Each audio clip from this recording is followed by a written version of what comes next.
In today's show, we are going to start off with going through a journey of an ass kicking after about 5 days of me running hot and green. Everything I did, it just was right. Made money off of everything I did. And today, actually, half of yesterday, it started going wrong with the idea that Jerome Powell was getting ready to speak. So the market started getting weird, being unpredictable. And I had a really good day yesterday until the last third of it. So I gave back. I had almost a $3,000 day at one point closing trades, and then I gave all of it back besides 900. End of the day, $900 up, but it still felt like a loss. But today, I just straight got my ass kicked. I wasn't in tune with the markets, so we're going to check out me getting my ass kicked, where I got my ass kicked, what decisions I made wrong, so you can learn from that as well. And then we're going to take a look at where are Bitcoin and Ethereum and traditional markets going, because they're going to move together. And then we are going to do a little pop quiz at the end. So get ready. Let's get it.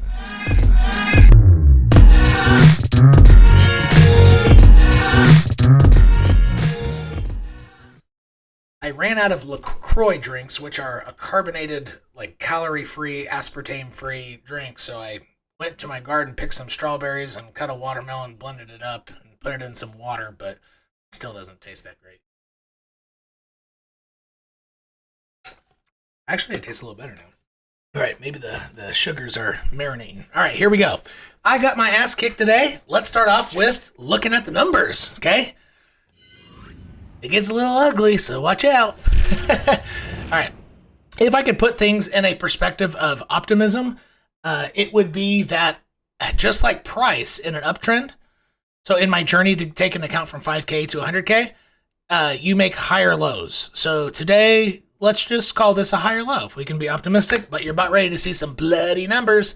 And I only gave one alert today, which was, it was right in this area for a long, and it was only off by 1.5% because traditional markets had a fake out. And then I let my community know, hey, I'm not going to give any more alerts. You all should have been stopped out on that.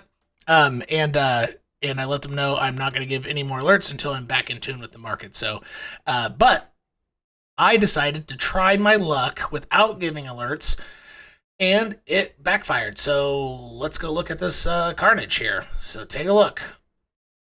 I had about 6 days in a row where, I had like $800 days, $1,000 days, all that stuff, right? Just a bunch of green. Like, look at this guy. Bam. Right? $2,000 in one trade after fees. I had a really good 5 days in a row. Took my account from 16K up to 23.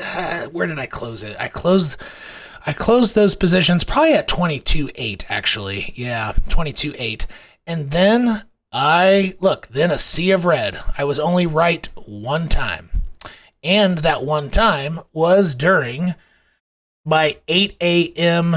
Discord futures workshop where we took a market long trade and it worked out perfectly. It was a very short in and out trade.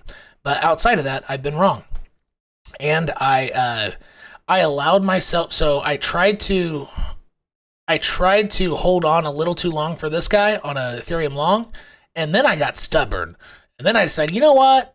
So you can see how it went from long to short. So I just started just trying to make it work and get myself back to green, which I should have just hung it up after these three losses. I should have recognized I'm out of tune with the market. I need to stop. But no, I decided, you know what? Losing $500 or $650 isn't enough. Like, let's make it over 1,000.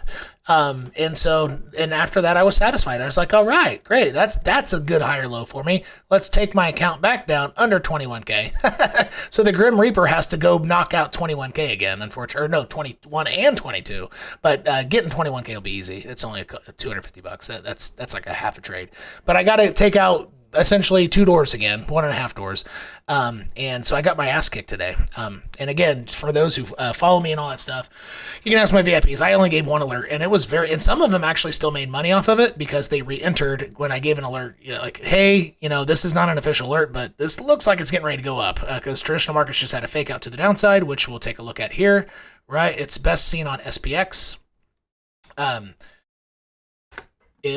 There was market structure just like Bitcoin and Ethereum. It was making the same pattern. Look, same thing. And what happened? Jerome Powell speaking, everything went up. You break structure, make a lower low, and then scream up. And so what did Ethereum and Bitcoin do? The same exact thing. It's the same thing because they follow it exactly. I mean, literally, they follow it exactly. Boom, boom, boom. Same structure, same breaking of structure. And then what did it do? Went right back into the structure. Just like SPX did. It broke structure, then went back into it. So I got my butt kicked from this essentially. And then I decided, you know what? So see this line here? I decided, hey, I haven't lost enough money today. This would have been a good short opportunity. So it's crossing this line again. Let's short again. And that's when I took the $700 loss like an idiot, thinking, okay, it's just going to come up to here. So I'll expand it up to here. And I took a bigger loss than what I should have. I broke rules. So I can break rules myself without giving alerts, and I did. But that's the price you pay when you break rules. Bam. Took a big bloody loss. So where did I go wrong? What did I do wrong? Let me make myself big here. So the first thing I did after my third loss of the day, after having 5 days of running hot, this is a Dash hat, not Digibyte, Dash. So after about 5 days of just, literally, I could have closed my eyes and clicked and made money. It was to the point. Anyway, but after 3 losses in a row, not really getting any wins, I should have hung up the hat sooner. I'm usually okay about that, and I'm still okay. It's not like I destroyed my account. I stayed over 20K. Like, everything's okay. So I did it at an okay time, but I could have decided, and so this is a very important thing that this is among the more paid for content thing that I'll say on YouTube. But it's going to be very general, but I promise you what I'm about to say is very valuable, is deciding when to stop trading. And I did make a decision, okay, before I really destroyed my account, too much, but I could have made that decision a little earlier. And when you're in a string of small losses, especially after a string of wins, you just accept, hey, you know what? I'm reading the market wrong, which probably had to do with Jay Powell. I would have, none of that big fake out to the downside wouldn't have happened without him speaking. And I would have been green all day, but it doesn't matter the reason. That doesn't matter. Excuses don't matter. It matters about making money. So if I'm not making money, you stop until you're in tune with the market. I made that decision at an okay point. I could have done it earlier. So that is my first big mistake. The second big mistake is that short YouTube video that I made early in the morning.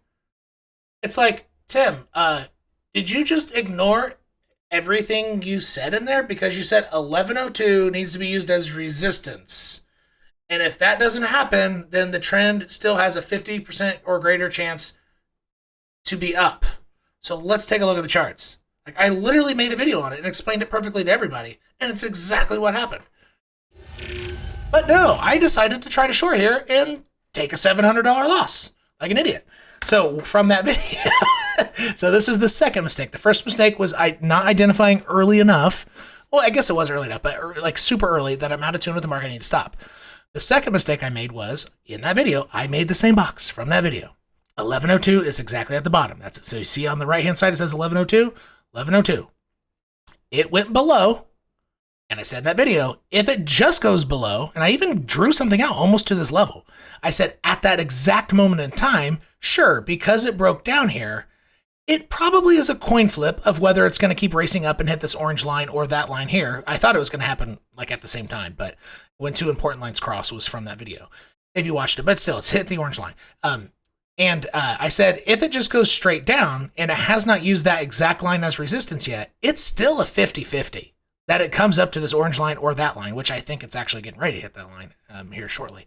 And no, that is not a signal for anybody to go market long. Like, I'm not trying to give people signals. I'm not giving signals. I'm not in tune with the market today. So don't take anything. Yeah, don't try to take that and say, market long, it's going to go up 2%, which it actually might, but it's not, don't do that if you're sitting there with your KuCoin or Binance or whatever. Anyway, 1102 is the line. I said it needs to use it as resistance before you can then essentially confirm that this is off the table. So what happened exactly as it got to 1102? Look, where does the big candle happen? Exactly at 1102. Is that a coincidence? No. because it's a line everybody was looking at. And it broke through with force. It's not a coincidence that it happened at that exact dollar on Ethereum that I was talking about. And the second thing I did wrong was I was stubborn and decided, you know what? I'm just going to forget everything I know is right, and I'm going to concentrate on this line here. I just took losses. I want to get it back. So the last time it hit this line, if you shorted a wick above, that's a great trade. So it's probably going to do the same thing. This big candle here, it's just going to, and actually I thought I was going to be right on this candle. It actually did fill all my orders. I was in profit for a hot minute, but then it just used it as support and blasted off.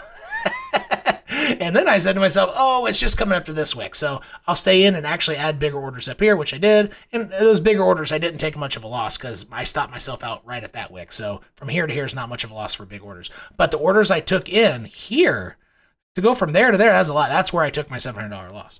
So because I just decided to be stubborn and knowing that, wait, if this line is not used as resistance, it's going to keep going up. And that's exactly what happened. Exactly how almost exactly how I said it in that video. Yeah, so, and that's a valuable lesson. Those are the two things I did wrong today. And hopefully my showing you how bloody that was, even though it wasn't technically that bloody, but it was bad. Like, I lost $700 on a trade, like an idiot, when I just made a video saying it has to use it as resistance, and then it exploded up there. But hopefully seeing me go through a bad day after a string of like showing off, like, oh, look at, like, I have $1,200 of profit on open orders I'm getting ready to close, like making videos like that, you might say, haha, sucker, you deserve. Well, I do deserve it. I did not decide quickly when to stop. I'm out of tune. And second, I just did, and then I followed up with a $700 loss doing something stupid. Totally forgetting, and honestly, I forgot. Like, I was so focused on this line. And I totally forgot about the idea of 1102, what I just said a few hours earlier. I actually forgot. I didn't ignore it. I chose to subconsciously ignore it, thinking that it's going to wick up maybe to that wick there, actually, which it did. So actually, I thought I was right for a minute. I was like, okay, it's going to go above here, hit that wick, which it did. I was shorting in this area. I was in profit, and then it blasted up. All right. So, and I hope that stuff is valuable, seeing how I screw up, because if you trade enough, you're going to screw up a lot. But the key is when you're wrong, you either want to make a little money or only lose a tiny bit. And you need to know what those numbers are. So I'll show you actually what that is for me. For me, when I am wrong, I like it to be around this. Like, this is within acceptable parameters. Like, if I can talk like Data on Star Trek Next Generation, like, I am functioning within, acceptable parameters. So this is acceptable. That's acceptable. That's acceptable. This is borderline. Okay, I took a bigger trade. I wanted to have a $2,000 trade. So the risk reward that was over. So my risk reward ratio, I like to do 1 to 5, 1 to 6, or something like that. And so my risk reward here was actually within acceptable parameters, because I did heavier long there. I was expecting my profit target to be 2,000 or more. And so 1/5 of that is about 400. That's actually acceptable. But I like it to be like this, about like this. This is my average, and I'm fine with that. If I can do that 4 times in a day, I'll more than make up for it and be profitable over time, because I typically have good setups. This is very good. I'm actually happy with this, and I'm happy with that. And if you can do something like this or this, these two I was ecstatic about. I made money when I was wrong, and I actually broke even when I was wrong, but I paid the fees. But I hit my stop at break even. So these types of things are big wins. When you're wrong so I was wrong twice, it only lost 75 cents. That's badass. Between both of these, right? That's great. That's what you want to do. This one is excusable because I was going for a big trade, but you can't take on big trades all the time. I just wanted to because I was on fire the last few days with the hiccup here. I thought, okay, I'm going to be right now, and I wasn't. But this right here is inexcusable. I already took on a big trade. Was wrong. I was wrong. I was wrong. I should have hung it up and stopped, and I didn't. So this right here, like, that's not good. All the other stuff, so all of this, besides this number, that is fine. This is actually, for me, that is a normal red day. I can get over that real easy, but now this one's going to sting. I need to make that up first, and slowly. So on my VIP chat, So I'm not going to give you the secret sauce on how not to do that, but just what not to do. I'm not going to tell you how, but in my VIP chat and even my Cryptillion chat today, I let them know a fail safe to not make that any worse. Like blowing your account or being $5,000 down or something. So I let them know what is a specific mental trick, something to stop yourself. I let them know about that, and I'm not going to go into that detail, but there are ways to do that. And if you haven't checked out my Discord, it is linked in the description section of all my videos. I put some bomb-ass stuff on Twitter as well, make some really easy to follow graphs. And if online communities are not your thing, I give about 15, sometimes up to 30 alerts weekly for the Cryptillion tier on YouTube, and I give the recorded sessions of the Cryptillion Discord chats that happen twice a week. I provide them to the YouTube tiers as well, so they can follow up with those as well and just watch them not live. All right. Now, I said earlier, where are Bitcoin and Ethereum going? All right. Now, everything I'm about to say, just realize I accepted that I'm a little out of tune with the market. I've kind of thrown in the towel. But with that, there are some highly probable things brewing.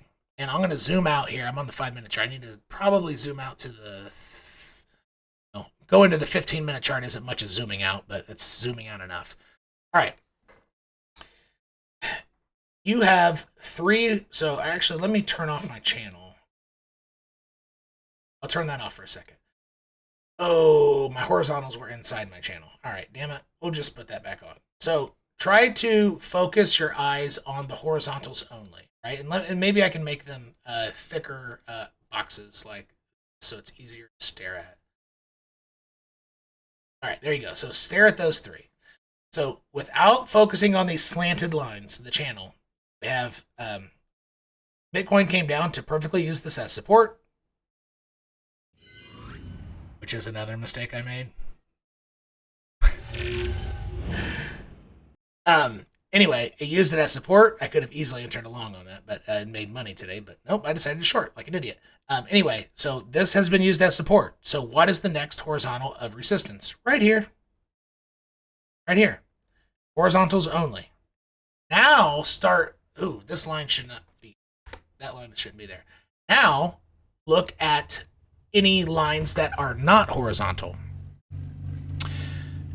This is going to be resistance. It's really close to here. So let's zoom into that point. I'll leave it there. Boom, boom. So if price can come up to here, you're going to have a lot of resistance in this area because you have a horizontal resistance and a channel resistance. So, but at the same rate, when 2 important lines cross, a horizontal with the point of control of the channel, price likes to get sucked into it. So just like my video from earlier today discussing Ethereum, that's the same area. That's the equivalent, Bitcoin's equivalent of what I said for, what was the number? 1160. Ethereum is going to be attracted to 1160, and that's Bitcoin's equivalent. So I think it's highly probable, given that it already bounced from one horizontal, the next resistance of the channel is up here, and the next resistance of a horizontal is up here. So it's already used that one as support. It's used this line, this channel line as support. So used as support, used as support. What's the next pit stop? Here. So Bitcoin will very, very, very, very likely make its way up today within the next 8 hours between 21.4 and 21.6. It's extremely likely. Extremely. What happens after that? Probably a pullback. Will it keep going from there? I don't know. I'll have to judge the pullback and how the candles are behaving with maybe this little mini horizontal here. Something like that. Like this would be an appropriate pullback area, something to that effect. It could come up here and pull back, and then I want to see how small candles play there. So I don't want to make that guess. But for the immediate price action here, 21.4 to 21.6, and for Ethereum, it's a more precise number. It looks like it's going to. It looks like it wants to dip into here somewhere because you have the top of the point of control that's just over this line, and the bottom. So zoom way in here. The bottom. So the orange and black are my points of control. It already used that as support, so it's getting ready to make a higher high, most likely. So where is it going to begin? Where are sellers going to begin coming in? At this line or at that line?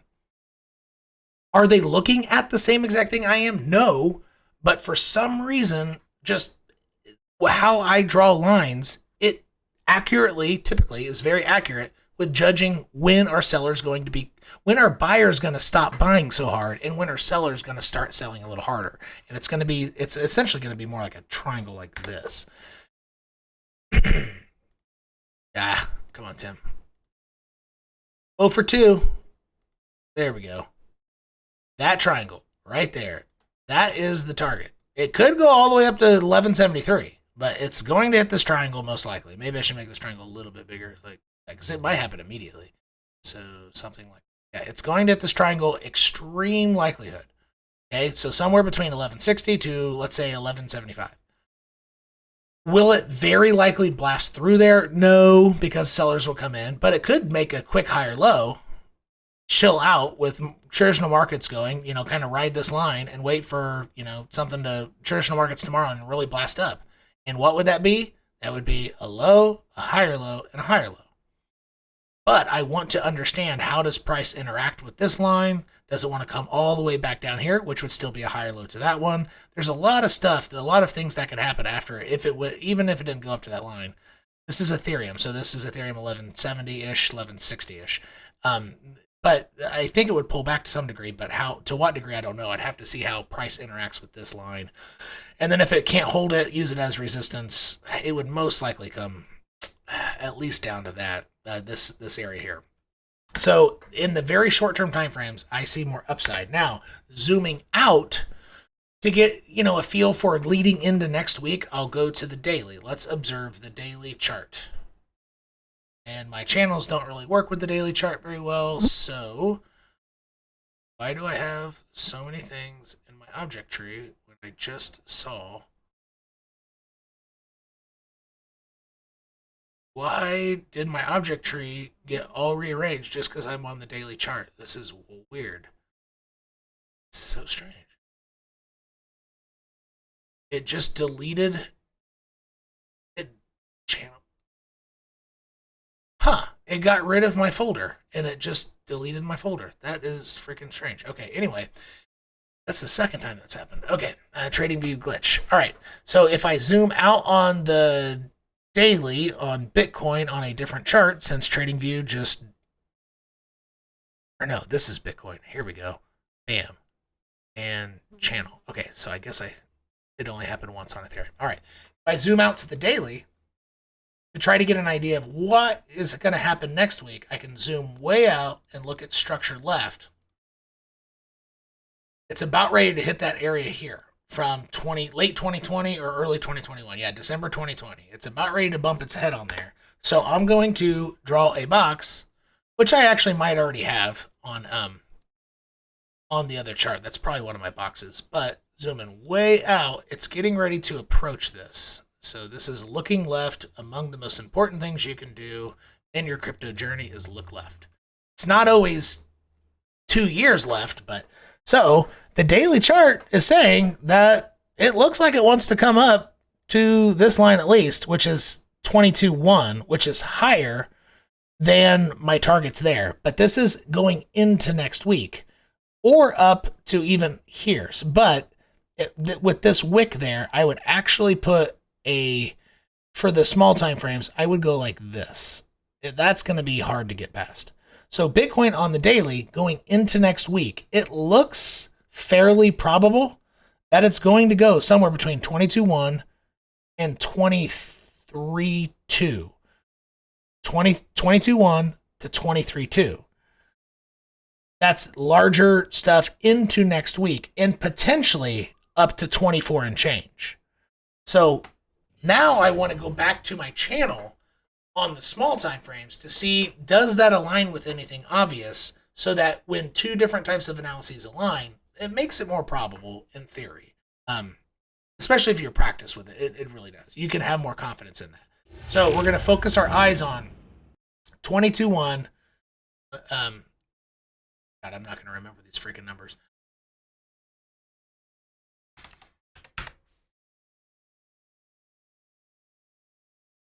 23.1, 24 and change. Let's just say 24-1. So that will be easy to remember. 22-1, 23-1, 24-1. Each of those are in play. Actually, I can't remember that. Okay. Dirt to dirt. Brain cells activate. All right. Now, let's go back to... Let's get rid of those. Actually, I don't want to get rid of that. I want to get rid of this and get rid of this. Put on the 5-minute chart. Put my channel back on. There we go. And this channel is over 110 days long, so it holds a lot of weight. All right, so I'm going to stick an arrow at 23-1. No, shit, now I forgot the numbers. Is it 20? No, 22-1. 22-1. 22-1. All right, there.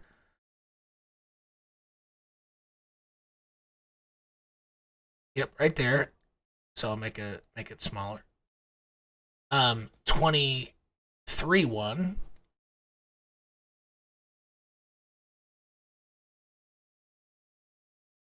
Which is right there. Maybe make it over here, because if it's higher, it's going to take longer to get there most likely. And then 24-1. Take a little longer to get there, something like this. Bam. All right, so what does that roughly align with? It roughly aligns with that line, and that line. So if that second horizontal on the other Bitcoin chart, which, did I delete those lines? Damn it, I did. But those horizontals I put there, if that first horizontal is hit, what this is suggesting is it will wick above it and most likely just race up to hit that. So it's more likely 22,350 is a better answer, a response. But this is 22-1, so it'll probably go just above it to hit that. So this is a much more probabilistic area than that horizontal. It's just adding $250, which is a very small amount on a percentage basis. And so now I can see, and this one, it's only about $50 off. So, $25 off, 23-1, 27. And then this one's spot on the money. So those horizontals align with what I'm doing for the small time frames. And now I just realized, well, I can just play the line, see how it interacts. How does it interact with the top of the point of control? How does it interact with here? How does it interact with here? How does it interact with here? They're probably going to have pullbacks from here. And if you blast up to it, well, then you can just bet your money that it's going up to either the horizontal or to this next line. And that's how I would play the chart. So throughout the week, into next week, it does look like one of these two boxes will be hit. It really, really does. On Bitcoin. It looks like, what was it? It looks like 23-1 and 24-1 will be hit. But then by next week, by the end of next week. And honestly, the time frame on this is like this week through the weekend, which doesn't make sense. I don't really see Bitcoin getting that aggressive, but it could just pull back and hit those hit those levels a little later for next week. But it looks kind of probable. However, the problem with that is if that does happen into next week, it'll make analysis a little bit more challenging, because so that's going into like Friday night there. If it happens next week, well, this level is above channel. So if it can't start racing up Friday night up to here, at least up to here, then this level becomes less probable for the week after, because it would have to get above my top channel line. Does that make sense? However, from a horizontal perspective, this one right here, 23-1, would still be in play, because even next week, 23-1 would be the top of this channel. Does that make sense? So this week, 23-1 is this line, but next week, 23-1 is the top line, because it's descending. Therefore, if with the idea that price won't zoom up all the way to 24-1 this week, because it's kind of far away, traditional markets are closed, it would have to happen all at once on Friday, which would be a pretty massive day. If you don't see a massive day on Friday, a massive green day, then that means for next week, the second horizontal from that previous chart when I used the daily, it's a lot more probable. The 23-1 target is way more probable. And so you just saw me piece together, even from a time, so you can see how the time axis greatly affects my targets, right? If it can't go all the way up in one hot Friday to 24.1, then next week it's going to have a lot of trouble at 23.1 because that channel. And it's a 110-day long channel. It's not like some, micro channel that has 2 days of price history. No, this has months and months of price history. And so that would be my analysis going into next week, and what that looks like for Ethereum is pretty similar stuff. It's extremely similar. Even though Ethereum has a triple decker, Ethereum's been behaving much more structurally bullish than Bitcoin, actually. That's why it's busted out of channels and made like 2 new ones. But see, this triangle's getting ready to behave. See that? But if next week, let's zoom out a little bit. Yeah, so next week, let's go 3. No, that's only 1 day out. Boy, so this is only 2 days out. The same price level as the top of that channel. So that's more evidence that if things don't get hot this week, then the likelihood for tomorrow, or even into Saturday. Saturday could be a hot day. Friday and Saturday both green without markets open. That can happen. But if it doesn't happen Friday, Saturday, Sunday, the upper targets are probably, you're going to bring them down for the next week just a little bit by $1,000 on Bitcoin, and that should get you through Monday, what I just told you. And I'm going to open things up to questions.